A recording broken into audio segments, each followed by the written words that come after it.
হচ্ছে এখানে তরমুজের মানে যেই বোতলটাকে এই যে এরকম দিয়ে সোজা করতে পারবে, এরকম সোজা করলেই একটা করে তরমুজ খাবে, ঠিক আছে? টানি আগে শুরু কর, সবাই সরে যা গায়ের কাছ থেকে।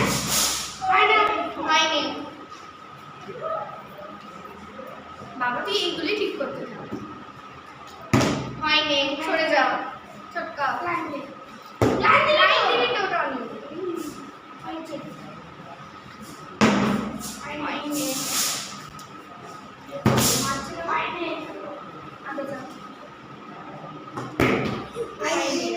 দেখে শুনি দেখা যায়।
ছাড়বো না, বলটনি আমরা এটা জিততে হবে। যাই হোক, ভিডিওটা এখানেই শেষ করছি। ভালো লাগলে লাইক কমেন্ট শেয়ার করে দিও, আর সাবস্ক্রাইব করতে একদম ভুলো না। যারা ফেসবুক পেজ থেকে দেখছে তারা একটু পেজটাকে ফলো করে দাও, আর যারা ইউটিউব থেকে দেখছে তারা তাড়াতাড়ি আমার চ্যানেলটাকে সাবস্ক্রাইব করে দিও।